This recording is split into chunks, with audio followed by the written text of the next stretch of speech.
donc les allumes-feu, c'est donc, comme on le disait il y a un instant, un savoir-faire très très important pour nous permettre d'avancer correctement dans notre affaire. Alors ça veut dire quoi avancer correctement? Ben, ça veut dire évidemment trouver des gens qui vont s'intéresser à nos produits et à notre business, mais c'est surtout aussi pouvoir, avant de rentrer je dirais en discussion avec les gens, de savoir déjà si ça va valoir la peine ou pas de parler de notre affaire et de nos produits. Et donc les allumes-feu vont nous permettre ça. Pourquoi? Parce qu'au fond, on a trois règles à respecter dans un processus de prospection, et j'espère que vous savez que l'activité principale qui nous occupe en marketing de réseau, c'est quand même la prospection, hein. Il faut trouver des gens à qui parler pour pouvoir présenter, le cas échéant, nos produits ou et notre affaire, et ainsi pouvoir recruter des clients et des distributeurs. Parce que si on fait pas de prospection, ben, il n'y a rien qui se passe et on ne gagne pas d'argent. Donc voilà, bon, c'est ok de ne pas gagner d'argent et d'être juste consommateur des produits. Si c'est votre cas, à mon avis, ben, vous avez pas trop de raison d'être là. Et donc si vous êtes là, ça veut dire tout simplement que vous avez l'intention de vous créer des revenus avec votre affaire jeunesse. Et donc, dès que c'est le cas, ben, la prospection devient en fait l'activité principale, c'est-à-dire trouver des gens et susciter leur intérêt. Alors, il y a trois règles dans la prospection. Les anciens les connaissent, on va rappeler ça pour les plus nouveaux d'entre vous. La première chose, c'est qu'on ne veut pas qu'il y ait de rejet pour le distributeur. C'est très désagréable de se voir perdre un rapport qu'on a créé avec quelqu'un simplement parce que la personne se méfie et pense qu'on va essayer de lui vendre des produits ou un business, etc. Donc pas de rejet, on ne veut pas de rejet pour nous les distributeurs. La deuxième règle, c'est que on ne veut pas non plus, bien sûr, de l'embarras ou de la pression sur les gens à qui nous parlons. Donc, ça c'est la deuxième règle. La troisième règle, il nous faut évidemment une probabilité élevée de oui lorsque nous avançons dans notre processus d'information.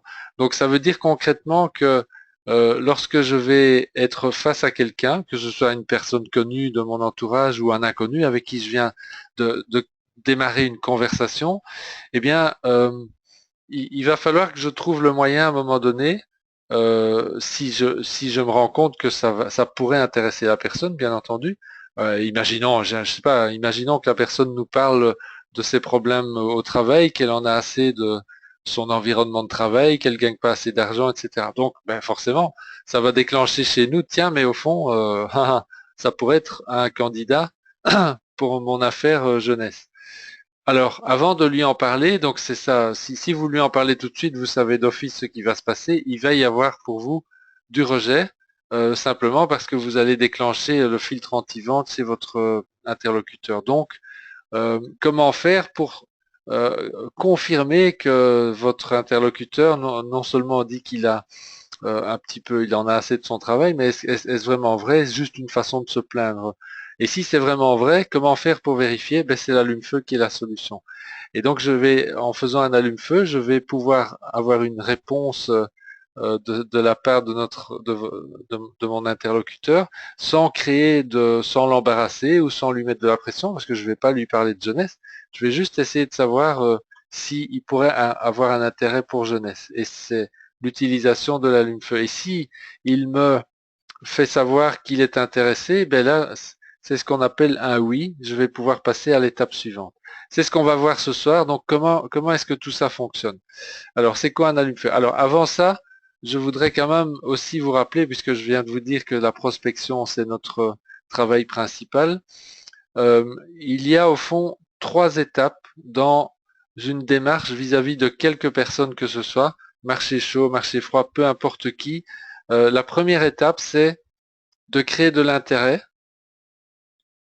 Donc là, je vous ai donné un exemple, hein, vous êtes en conversation et vous entendez votre interlocuteur qui vous parle d'un problème de vie qu'il rencontre.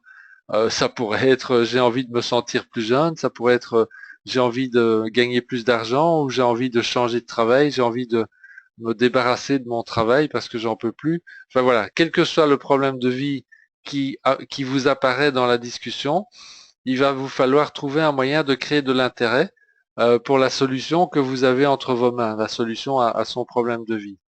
Hein, c'est d'abord à vous de le détecter, bien entendu. Quand c'est le cas, comment faire pour créer de l'intérêt? C'est la première étape.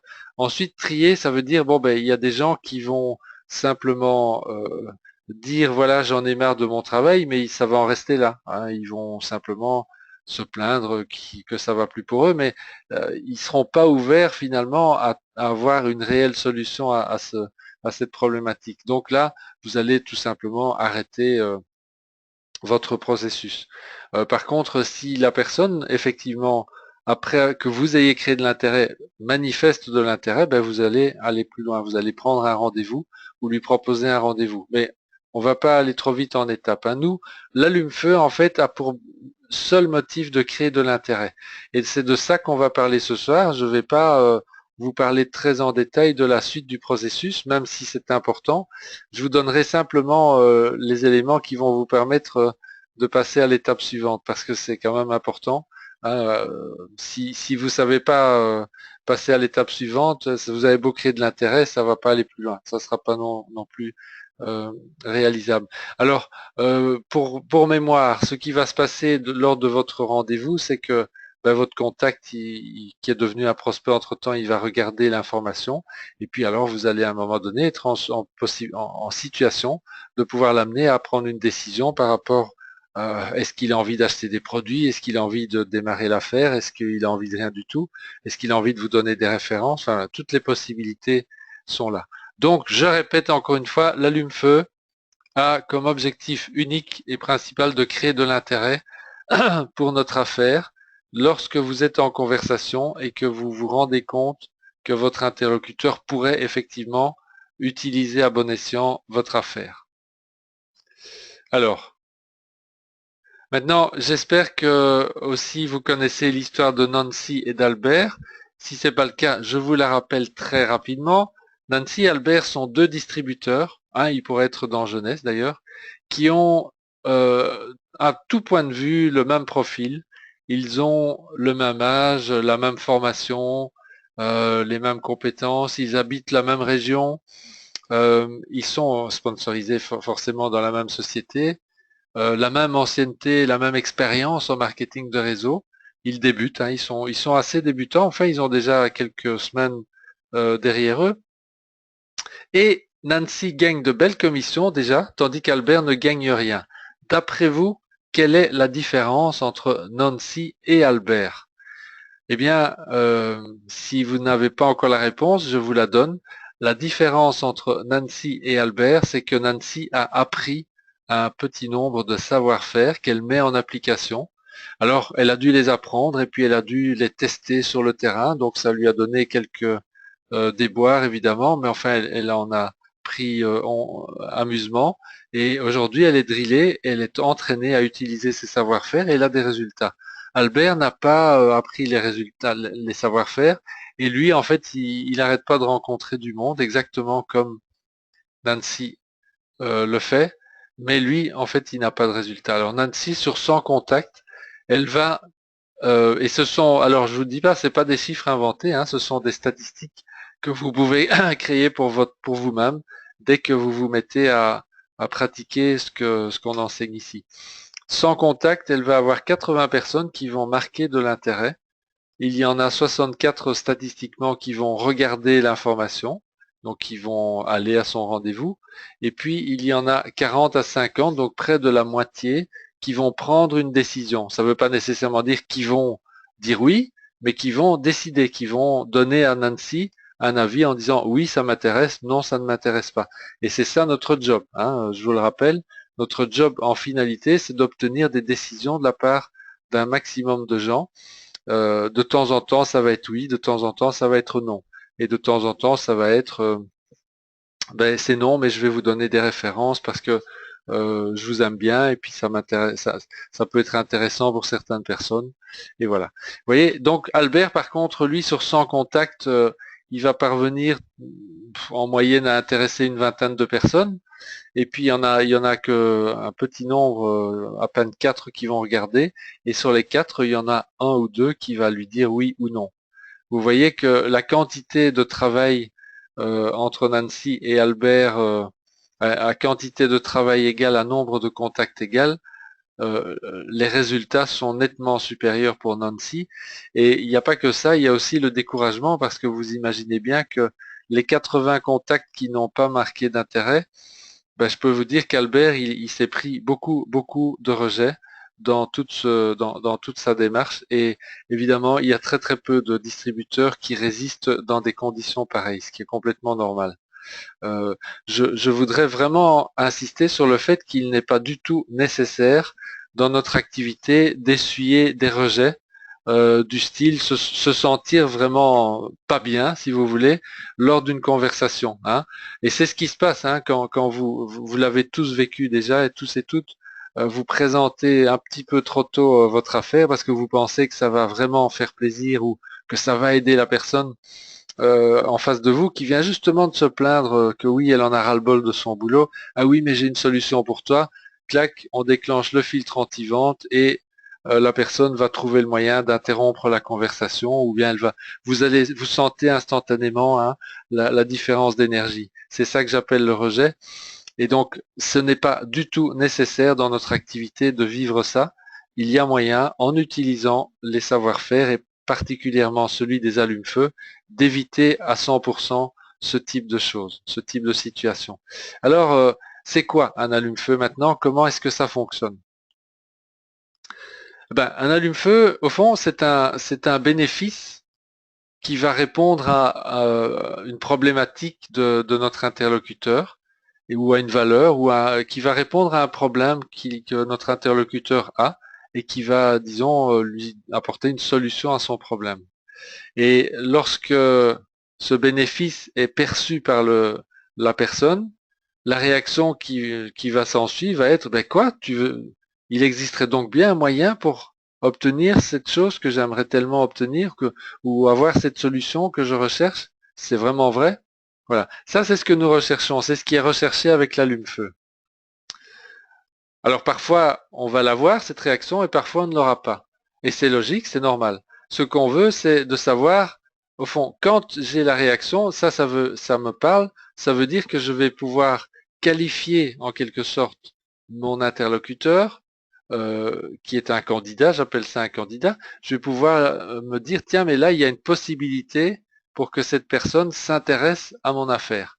Il est encore bien trop tôt pour en parler, mais en tout cas, dès que j'ai eu une réaction positive comme celle-là, je sais que potentiellement mon candidat qui est en face de moi est devenu une possibilité en fait de s'intéresser vraiment à mon sujet, à mes produits ou à mon affaire. Ça va dépendre du contexte, mais ça vous le saurez en fonction de l'allume-feu que vous avez utilisé. Maintenant, pourquoi est-ce qu'un allume-feu fonctionne?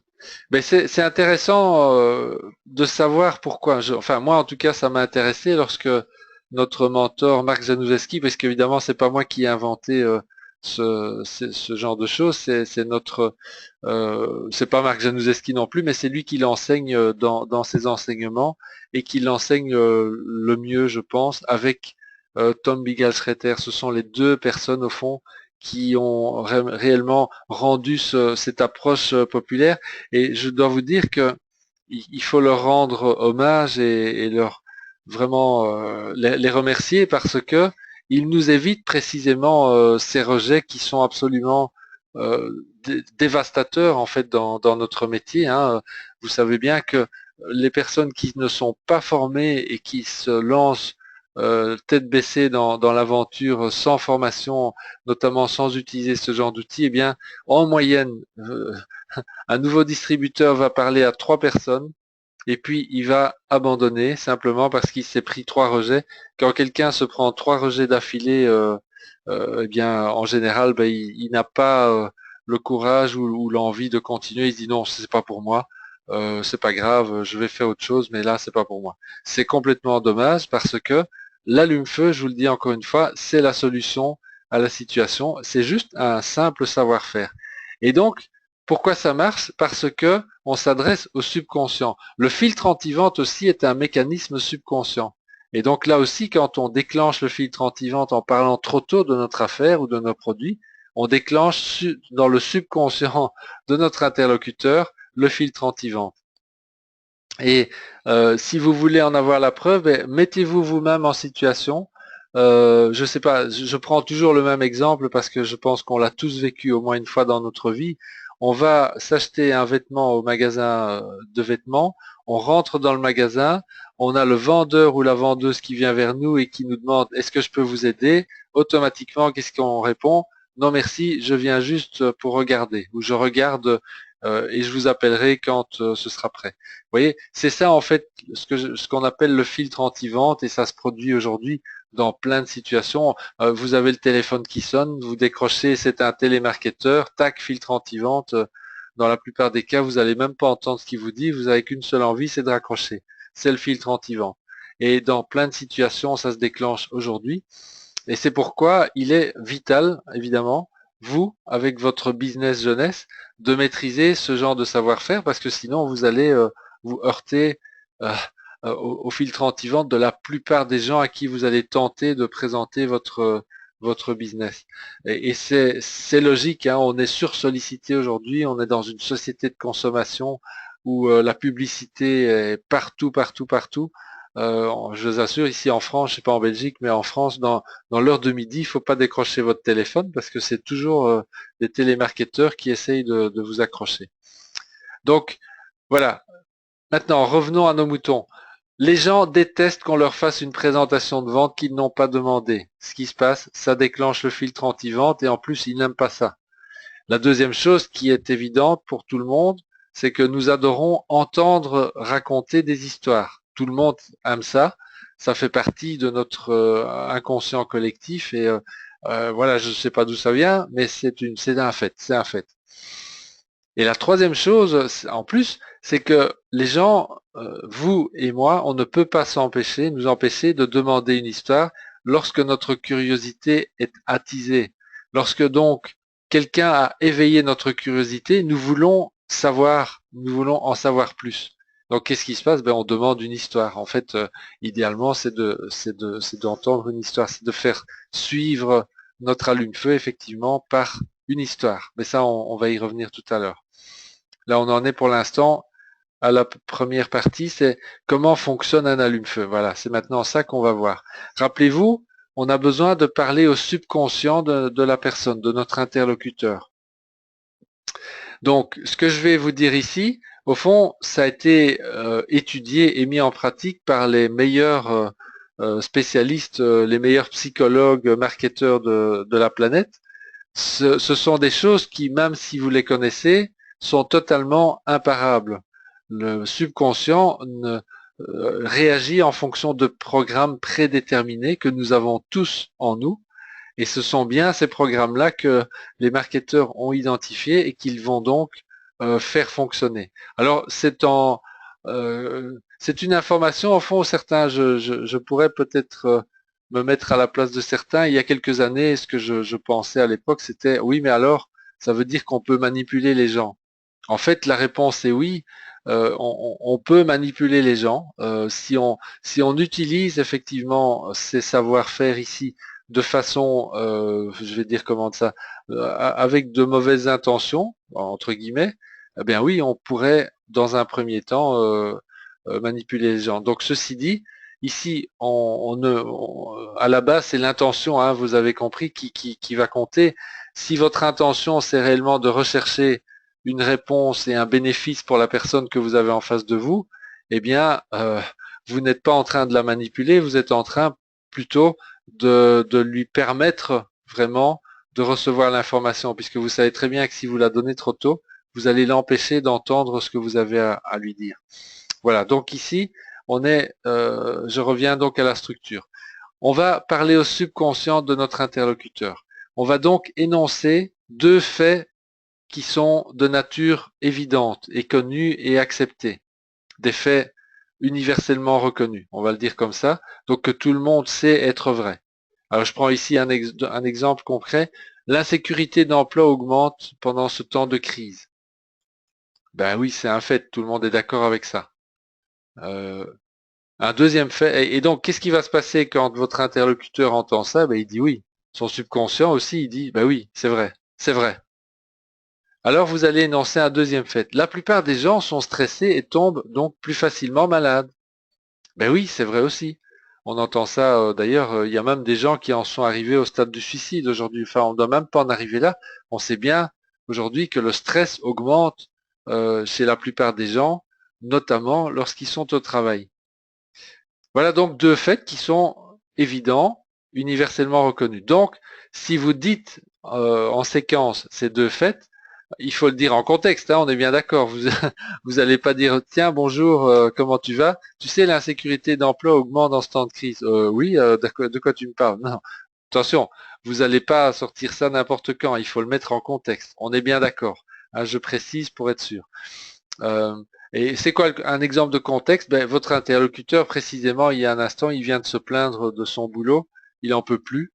Et c'est là que vous dites, ben oui, j'entends ce que tu me dis. Effectivement, l'insécurité d'emploi augmente pendant ce temps de crise, et la plupart des gens, effectivement, sont stressés et donc tombent plus facilement malades. Je suis bien d'accord avec toi. Et votre interlocuteur, qu'est-ce qui se passe dans son subconscient? Il dit, oui, c'est vrai. Il est en train de me dire des choses qui sont vraies. Et donc, troisième étape, ça va être de donner le fameux bénéfice qui doit être raisonnablement dimensionné. Hein. Il ne faut pas que ça soit trop gros à avaler. Mais là, vous pouvez dire quelque chose comme quelques personnes ont trouvé un moyen d'assurer leur revenu tout en diminuant leur stress. Ça, c'est la petite part d'information qui est censée susciter l'intérêt de votre interlocuteur.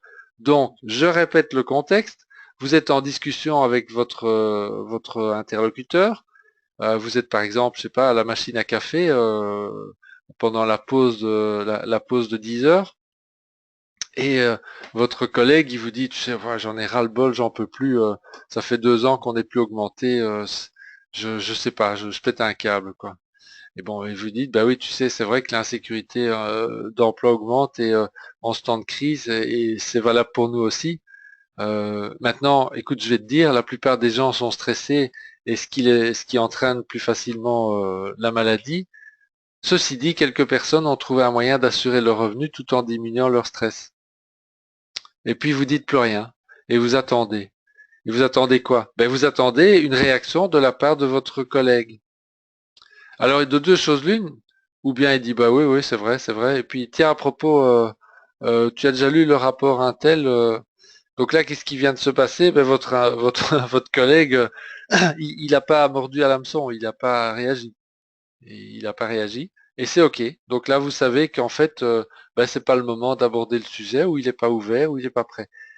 Par contre, l'autre réaction possible, c'est, tu me dis quoi là? Qu'est-ce que tu viens de me dire? Assurer le revenu en diminuant le stress. Mais tu ne vois pas ici, tu vois pas le stress qui règne ici. Ben oui, tu sais, mais moi je suis raisonnablement stressé, mais ça va, hein, moi ça va. Hein. Même si demain je m'en vais, j'ai pas trop de soucis, tu sais. Ah bon? Mais comment ça? Qu'est-ce que tu es en train de me dire là? Voilà. Et donc là, qu'est-ce que je viens de faire? Je viens réellement de susciter l'intérêt chez mon partenaire, chez mon collègue de travail, et c'est valable dans toutes les situations. Hein, vous pouvez vous imaginer n'importe quelle situation. Revenons sur la structure. Vous avez bien vu maintenant, un allume-feu est fait de une séquence de 3 phrases. Un premier fait universellement reconnu sur le sujet, un deuxième fait universellement reconnu. Pourquoi les deux faits doivent s'enchaîner et doivent être reconnus? Il faut que le subconscient de votre interlocuteur dise ah, sur le premier fait, dire ah oui, c'est vrai. Deuxième fait, oui, c'est vrai. Donc là, eh ben, le subconscient de votre interlocuteur, il est ouvert. Il est prêt à recevoir d'autres éléments. Parce que là, il est en train de se dire, ben oui, là, Joseph ou Enrico ou Laurent ou Ludwig, il est en train de me dire des trucs qui sont vrais. Donc, et il est prêt à écouter la suite. Et là vient le bénéfice. Et le bénéfice, en fait, va être présenté pour vérifier si le subconscient de votre interlocuteur va réagir. Si le subconscient réagit, ça veut dire quoi concrètement? Eh bien, ça veut dire que votre interlocuteur est en recherche, consciente ou inconsciente, peu importe, d'une solution réelle à un problème réel de vie pour lui. C'est la seule situation dans laquelle votre bénéfice va éveiller sa curiosité, parce que c'est ça la curiosité. Notre curiosité, en fait, est liée à des choses que notre subconscient recherche, des changements qui sont recherchés pour améliorer notre situation, pour chercher une solution à un problème de vie. Hein, il y a plein de choses qui sont conscientes, mais il y a plein de choses aussi qui sont inconscientes. Et donc, par exemple, je peux être quelque part dans mon consciemment résigné à me contenter de mon salaire et de gagner ce que je gagne, mais inconsciemment, je sais qu'il y a mon épouse qui va accoucher dans quelque temps, ou je sais, j'ai plein de choses qui vont nécessiter de l'argent supplémentaire, et il y a mon subconscient qui est déjà en train de chercher depuis un petit temps, mais qu'est-ce que je pourrais faire pour améliorer mes revenus, vous voyez? Et donc, si vous venez avec un allume-feu qui excite cette fibre-là, cette corde sensible-là chez votre interlocuteur, automatiquement son subconscient va déclencher quoi? Gagner plus de revenus? Diminuer le stress? C'est quoi? Je veux savoir, je veux savoir. Voilà ce qui se passe. Vous voyez? Ok, alors, maintenant, de façon plus concrète encore, c'est, oui, bon, c'est bien, mais comment est-ce que je fais pour trouver ces deux faits comment est-ce que je fais pour placer un allume-feu dans la conversation? Parce que c'est ça que vous voulez faire, bien entendu. Et il faut le faire au moment où l'occasion se présente.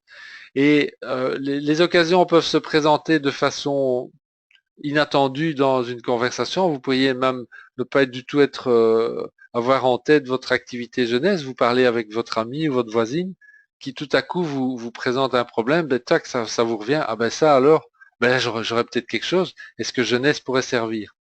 Hein? Donc plutôt que de sauter sur votre interlocuteur en lui présentant jeunesse, filtre anti-vente et tout ça, rejet, ça fait pas partie de nos règles de la prospection. Alors vous dites, ah, là, j'ai un allume-feu à faire. Donc, vous allez vous entraîner un petit peu à fabriquer vos allumes-feu. Ça va vous prendre un petit peu d'entraînement, tout ça. Mais vous pouvez aussi, dans une conversation, comment dire, amener la personne à parler de ses problèmes pour voir si effectivement elle est ouverte à en résoudre l'un ou l'autre.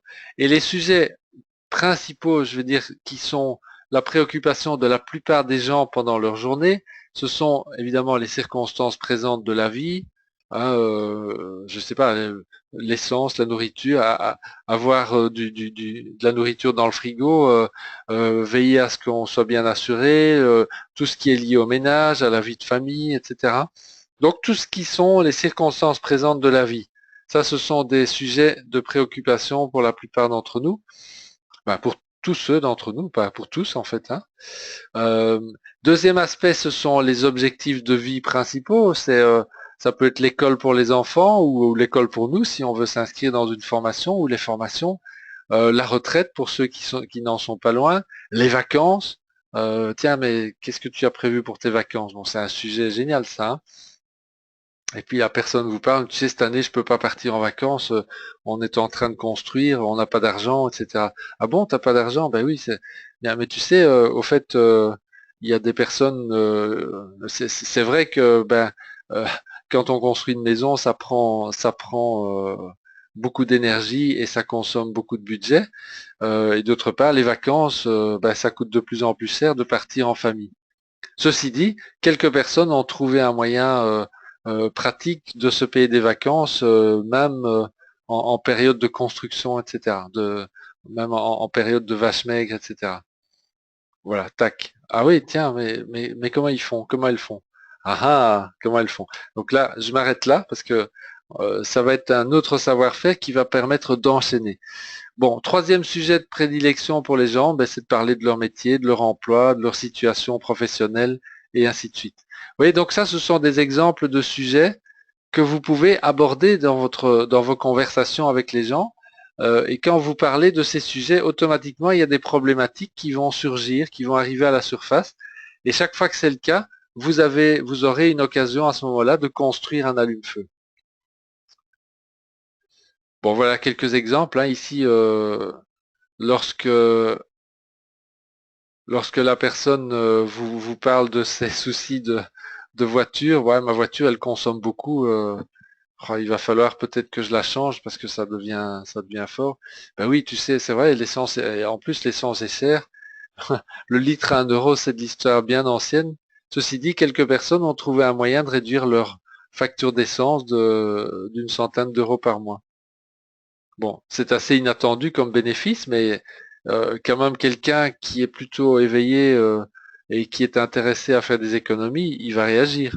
Il se dit, mais attends, tu me parles de quoi? Comment je fais pour réduire ma note d'essence de 100 euros par mois? Ah, ah, les personnes qui ont découvert ça sont enthousiastes. Ceci dit, tout le monde n'est pas ouvert à de nouvelles choses ou à découvrir des nouveaux moyens de revenus. Maintenant, tu sais, hein, ça existe toujours. Maintenant, si tu veux plus ça te dirait d'avoir plus d'infos? Ben oui, évidemment. Ben écoute, c'est peut-être pas le moment maintenant parce qu'il va falloir qu'on reprenne le boulot, mais ça te dirait qu'on se prenne un verre ce soir à la sortie du travail, là, on va boire un café ensemble et je te raconte ça en 10 minutes. Ça te va? Ok, ben oui, c'est sûr. Et voilà. Donc là, vous avez votre rendez-vous, vous avez concrétisé au fond votre allume-feu. Autre exemple d'allume-feu, vous parlez avec un agent immobilier, hein. Vous recherchez une maison à acheter ou un appartement à acheter ou un appartement à louer. Vous êtes dans l'agence et vous avez entamé une conversation avec l'agent immobilier. Et puis, ben, vous vous rendez compte qu'au fond, ce gars, il est comme vous et moi, hein, il a de ses problèmes de vie aussi.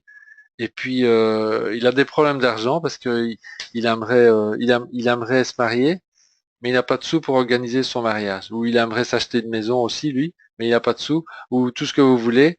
Euh, mais il vous révèle qu'il a une problématique d'argent. Ben, alors vous dites, voilà l'allume-feu. Bon, si j'ai bien suivi, l'immobilier aujourd'hui est en perte de vitesse. Ah ah, c'est vrai que personne ne peut prédire quand est-ce que le marché immobilier va se redresser. Ceci dit, je connais quelques agents immobiliers qui ont trouvé un moyen de se créer un excellent deuxième revenu sans interrompre leur carrière d'agent immobilier. Ah bon? Mais qu'est-ce qu'ils ont fait là? De quoi tu me parles? Voilà l'allume-feu qui a fonctionné. Ah ben tu sais, ils ont tous été enthousiastes, hein. Bon, la plupart des gens, la plupart des personnes, des agents immobiliers qui découvrent ça sont enthousiastes. Quelques-uns ne le sont pas, mais tu les connais, hein. Il y en a toujours qui sont fermés à toute nouvelle idée ou qui préfèrent ne pas ne garder leur tête dans le sable plutôt que de s'investir dans des nouvelles actions, etc. Ça vous dirait d'en savoir plus? Parce qu'à ce moment-là, là maintenant, j'ai pas trop le temps, mais on pourrait se prendre un rendez-vous, ou je pourrais vous envoyer déjà un petit peu d'informations, donnez-moi votre email, enfin, etc. Là, vous enchaînez. Voilà donc deux exemples. Alors, de nouveau, l'allume-feu, il est structuré un fait, deux faits, un bénéfice. Il y a une formule, une variante qui fonctionne très très bien aussi, qui est un petit peu plus courte et en général plus facile à utiliser au départ, mais qui est parfois plus délicate par rapport au déclenchement de l'allume-feu, hein. Donc là, il va falloir regarder ça. C'est la formule «je viens juste de découvrir». Bien, alors, prenons une autre situation. Vous discutez avec votre voisine qui est une maman au foyer euh, et qui a ses enfants, mais qui aurait envie de se créer un peu de revenus, mais enfin, en même temps, elle voudrait être présente pour ses enfants, donc elle est un petit peu pris entre deux feux. Et bien, vous pouvez, en fait, j'ai un exemple ici, quelque part, hein, voilà, ici le troisième. Ben oui, c'est vrai, élever une famille coûte cher. Et c'est génial lorsqu'un des parents peut rester à la maison avec les enfants. Et quelques mamans ont trouvé un moyen de gagner plus d'argent à temps partiel et depuis chez elles, plus d'argent que leur mari à temps plein. Waouh! Ben, si votre voisine est un petit peu éveillée, elle va dire, mais, oula, mais c'est quoi ce moyen? Ça, je veux vraiment le savoir. Et voilà. Donc là, vous avez de nouveau déclenché la curiosité et vous allez devoir évidemment maîtriser votre impatience à lui parler de jeunesse parce que ça va être trop tôt d'enchaîner tout de suite là-dessus. Hein, je vous l'ai déjà dit 50 fois, mais l'allume-feu, c'est le début, c'est la première étape. Avant de pouvoir parler de votre business, il faut d'abord avancer dans, je vais dire, la vérification, disons que votre interlocuteur est vraiment prêt à recevoir l'info et qu'il va en plus, vous allez vous arranger pour que ce soit lui qui vous la demande. Alors, on revient un petit peu en arrière. Donc, je viens juste de découvrir. Mais oui, vous pourriez dire, ben, je viens juste de découvrir un moyen pour les mamans au foyer de se créer un revenu à temps partiel et depuis chez elles à la maison qui peut devenir plus important que le revenu de leur mari. Ah bon? Donc je fais un silence exprès parce que c'est ça en fait la clé hein, de l'allume-feu, quelle que soit la formule, c'est d'arrêter de parler au moment où vous avez terminé votre allume-feu. Et parce que c'est au fond vous qui êtes en train de tester la personne en face de vous. Vous avez besoin de savoir si son subconscient va réagir à votre allume-feu. Et la seule manière de le savoir, c'est de ne rien dire et d'attendre de voir ce qui va se passer. Et vous allez savoir en fait en fonction de l'enthousiasme ou de ce que dit, de ce que va dire votre interlocuteur, si oui ou non son subconscient a déclenché à votre allume-feu. Euh, là, c'est très très simple. Hein. Là, je vais vous dire, si vous vous rendez compte qu'il y a eu déclenchement, ben, vous allez à l'étape suivante. S'il n'y a pas eu déclenchement, ben, vous changez de sujet et vous n'allez pas plus loin. C'est soit que votre allume-feu lui-même n'a pas été assez efficace, et c'est OK, hein, après vous allez vous améliorer là-dedans, ou alors votre allume-feu n'avait rien à se reprocher, mais c'est votre interlocuteur qui est pas prêt, tout simplement. Et c'est ça, au fond, vous voyez, c'est ça, au fond, qui vous permet de faire votre métier sans rejet. Parce que la beauté de la technique, c'est que vous pouvez faire des allumes-feu vis-à-vis de la même personne et même du même sujet autant de fois que vous voulez dans la même conversation ou bien à un mois d'intervalle dans deux conversations successives, etc. Il y a aucune restriction. Vous pouvez faire autant d'allumes-feu que vous le voulez, je le répète, avec une personne. Elle, elle n'en prendra pas ombrage, elle ne sera pas gênée par cela. Euh, simplement, son subconscient réagira ou pas, et en fonction de ça, ben, vous allez pouvoir avancer ou alors reporter votre contact à la fois prochaine. Donc vous faites le tri, vous provoquez l'avancement de votre processus d'information, le cas échéant, s'il y a réaction. Tout ça se fait sans qu'il y ait de risque de rejet, sans qu'il y ait de pression sur votre interlocuteur. Tout ça se fait de façon extrêmement naturelle et donc du coup extrêmement professionnelle aussi, le jour où vous maîtriserez ça de façon impeccable. Et je vous rassure, ça n'a rien de compliqué, c'est comme apprendre à conduire une voiture. Hein. Au début, ça paraît un petit peu dur, mais comment je vais faire pour imaginer sur le champ, dans une conversation, mes deux faits universellement reconnus et puis mettre mon bénéfice, ben, c'est un petit peu d'entraînement et à un moment donné, vous allez le faire de façon naturelle comme vous conduisez votre voiture aujourd'hui. Donc voilà encore quelques exemples. Hein. La nourriture est chère, hein, première affirmation que tout le monde accepte aujourd'hui. Entre parenthèses, d'ailleurs, j'ai vu ça, ça n'a rien à voir avec ce que je vous dis ici, mais je pense, j'ai une petite diversion là. Je viens de voir l'autre jour un tableau très intéressant qui comparait les prix des légumes et d'autres éléments de notre vie quotidienne avant l'entrée en service de l'euro et après l'entrée en service en 2014. C'était la comparaison entre 2002, juste avant la mise en service de l'euro, et 2014. Et alors, je pense à ça parce que la nourriture est chère. Ben oui, le prix des tomates a été multiplié par 5 dans ce laps de temps. C'est complètement hallucinant. Enfin voilà, la nourriture est chère. Je ferme la parenthèse. Les prix ne vont pas diminuer. Quelques personnes ont trouvé un moyen de se procurer un revenu supplémentaire chaque mois. Ah bon? Mais tu peux m'en dire plus? Ben, écoute, tu sais, la plupart des gens qui ont découvert ce moyen ont été enthousiastes, hein, je te le dis.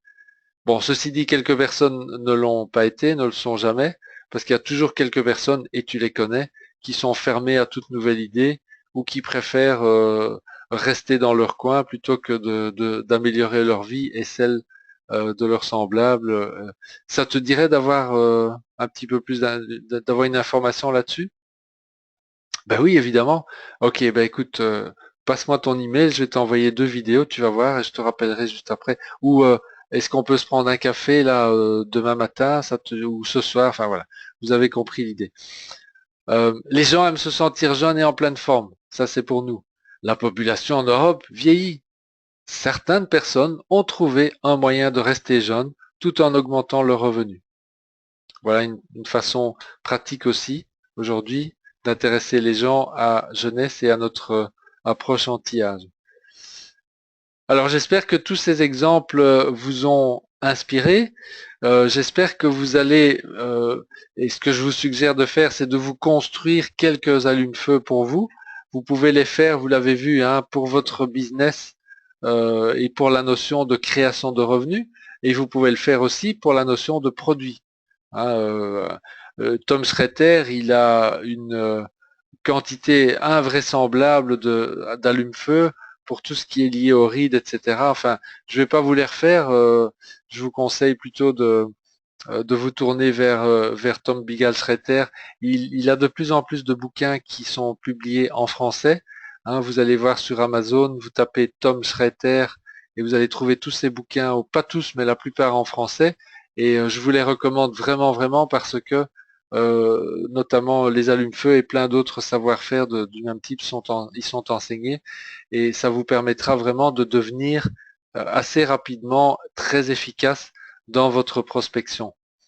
Alors je vais faire une petite pause à nouveau et vous demander une fois de plus savoir est-ce qu'il y a des questions ou des commentaires à faire ou peut-être des expériences à partager.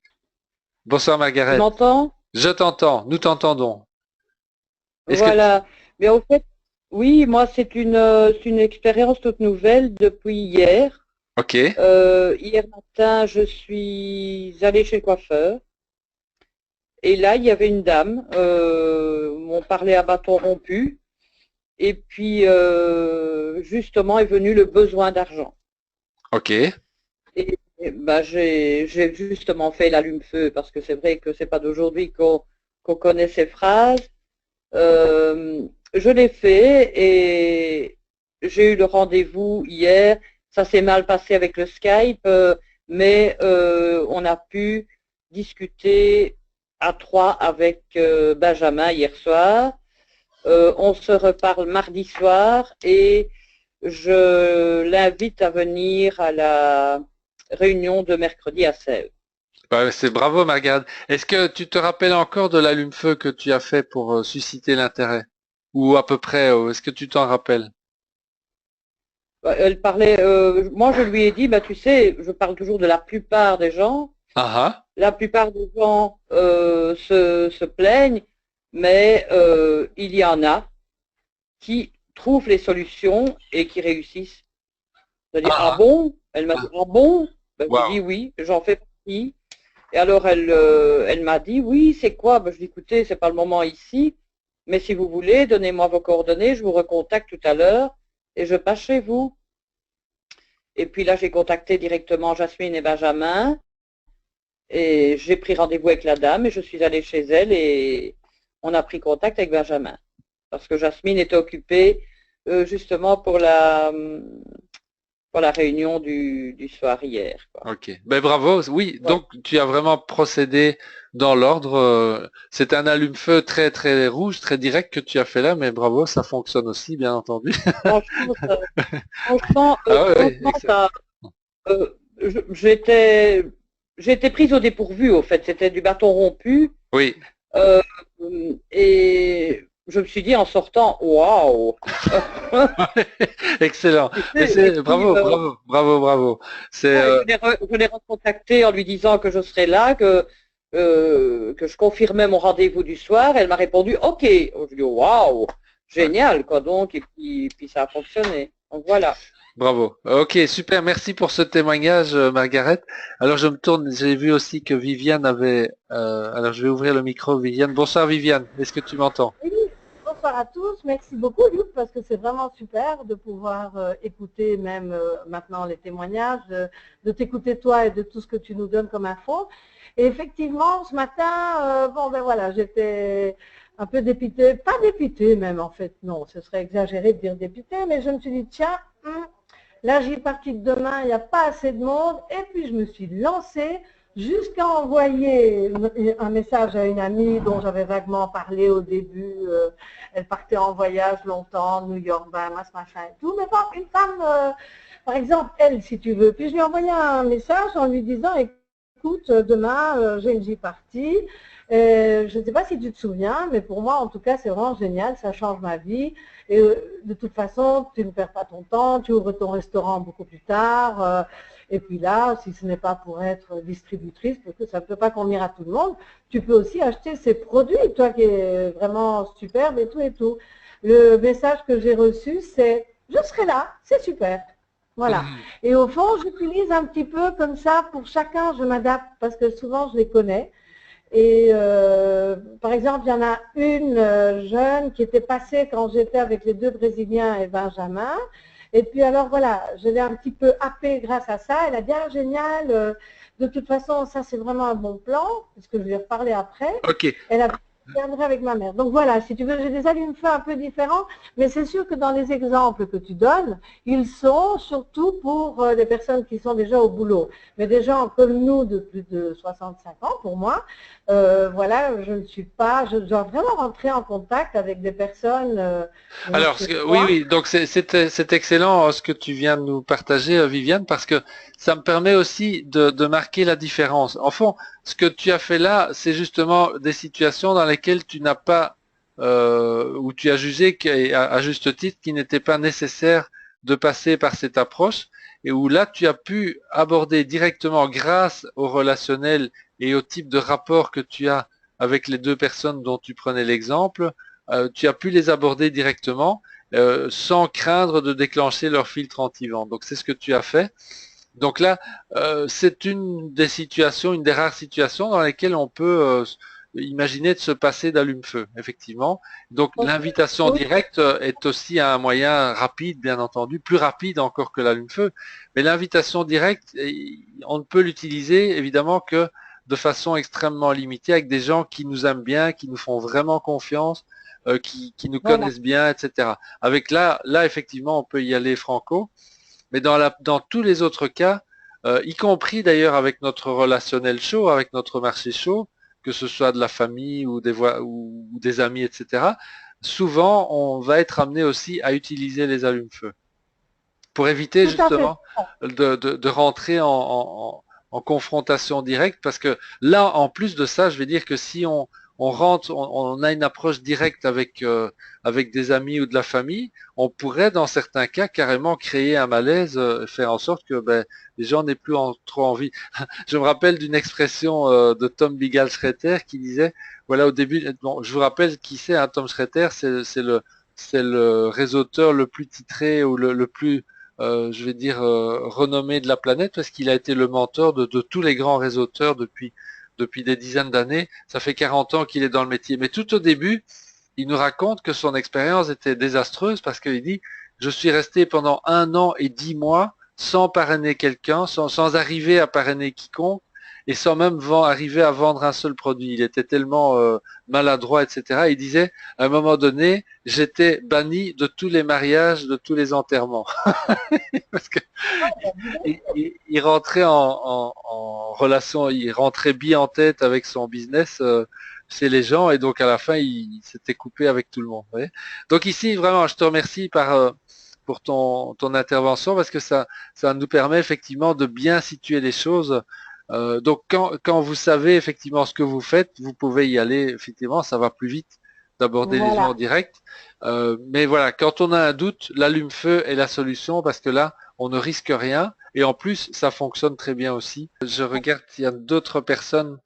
Je vois que Ludovic aussi. Voilà, bonsoir Ludovic. Oui, bonsoir. Ouais. Ce n'est pas vraiment une anecdote, mais plus une question. Okay. Moi, étant très jeune, donc Oui. 19 ans, Oui. les gens souvent j'utilise un allume-feu ne vont pas me prendre au sérieux parce que j'ai un manque d'expérience dans la vie ou quoi que ce soit. Donc comment est-ce qu'on peut un peu lancer le sérieux? Mais déjà de penser que peut-être que les gens ne vont pas nécessairement penser ce que tu viens de dire. Hein. Je veux dire, je vois pas parce que c'est pas parce que tu n'as que 19 ans entre guillemets que tu as moins de maturité ou de connaissances que quelqu'un d'autre qui pourrait être un peu plus âgé dans certains domaines. Donc ça n'est pas du tout le cas. Voilà. Donc déjà peut-être par rapport à toi-même, c'est essayer d'écarter cette appréhension que tu as que les autres pourraient penser ça de toi. Je dis pas qu'il n'y a pas des gens qui pourraient le penser. Mais je veux dire qu'à la base, l'action la plus importante que tu puisses faire pour améliorer ça, c'est déjà de ne plus le penser toi-même. Hein, donc ça, c'est vraiment important. Et à partir de là, écoute, Un allume-feu, c'est vraiment, c'est universel, je vais dire. Rappelle-toi, il y a deux affirmations qui doivent être absolument universellement reconnues. Donc là, il faut que tu trouves quand même des choses qui sont dans le sens commun, que tout le monde partage, tu vois, quelque chose d'évident. Donc là, ça n'a rien à voir avec ton âge, hein. Après, le bénéfice que tu vas présenter, ben, si tu le présentes un petit peu comme dans les exemples que j'ai donnés ici, il n'y a rien là-dedans qui va permettre à la personne de se dire oui mais qu'est-ce qu'il en sait ou pas. Je te promets que ça va pas se passer, hein. Leur cerveau, leur subconscient va ou non déclencher sur le bénéfice indépendamment de l'image qu'ils ont de toi, si tu veux. Je ne sais pas si tu comprends ce que je veux dire. Oui, non, si, je vois très Ce bien. sont vraiment les mots, ce sont vraiment c'est le contenu qui va être 100% le déclencheur ou pas, hein. Si la personne n'a pas de problématique qui est adressée par ton bénéfice, elle réagira pas. Son subconscient va pas D'accord. déclencher. Mais si Oui. jamais son subconscient a une problématique, est en recherche de solution par rapport à quelque chose qui est adressé par ton bénéfice, je t'assure, je te promets que ton âge n'a rien à voir là-dedans. Même si c'était un enfant de 12 ans qui disait la phrase, la personne va réagir. Alors, elle va demander à l'enfant de 12 ans, tiens mon petit, est-ce que tu peux d'où tu tiens ça? Où est-ce que tu as entendu ça?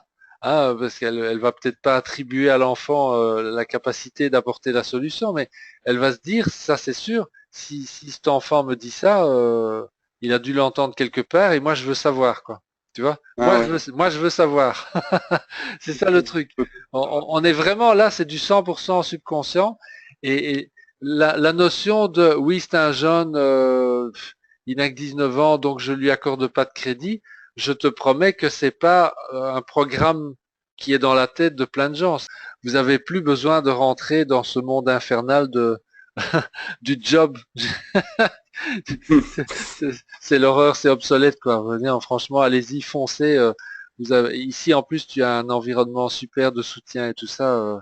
Il faut y aller, quoi. Voilà. Mais j'ai la volonté de m'en sortir. Génial, génial, génial. Pas de problème. Allez, belle soirée à toi. Alors, je regarde, il y a Fabienne aussi. Ça va être la dernière personne.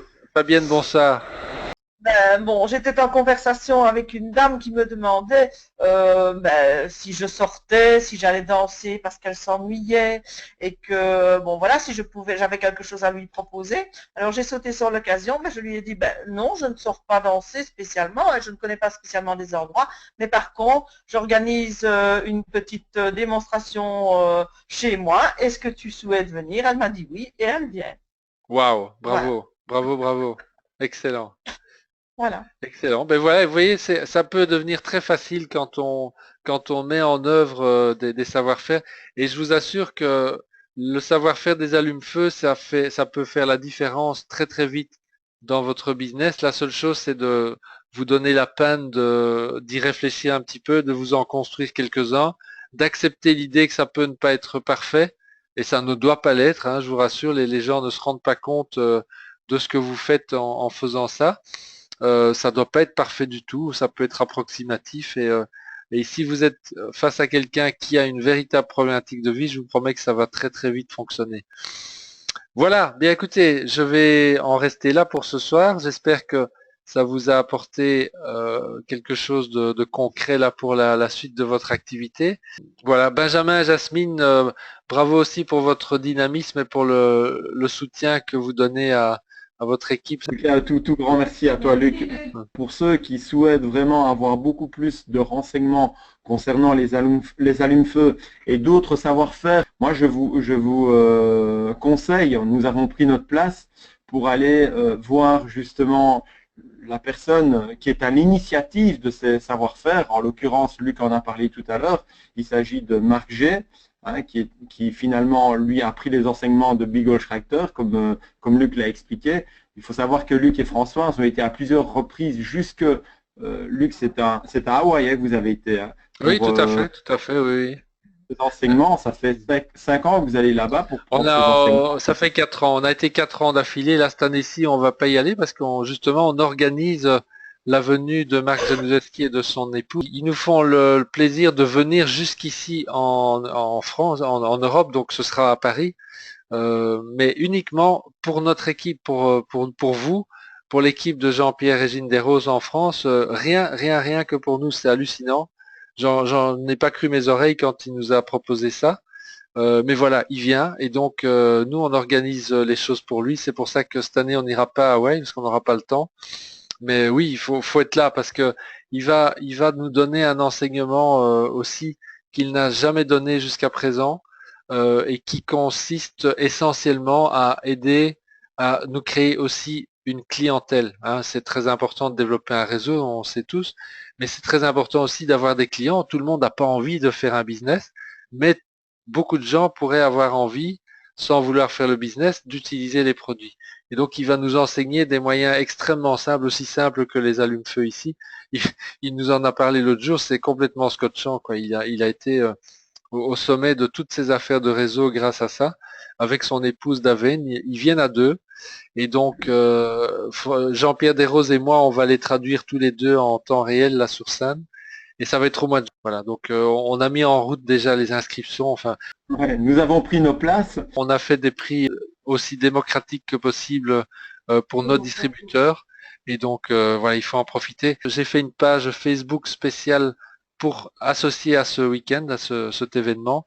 Lui et sa femme, ce sont des maîtres et des maîtres enseignants aussi. C'est ça qui est génial. Comme Tom Schreiter, quand vous sortez de la formation, ben, vous pouvez mettre en pratique.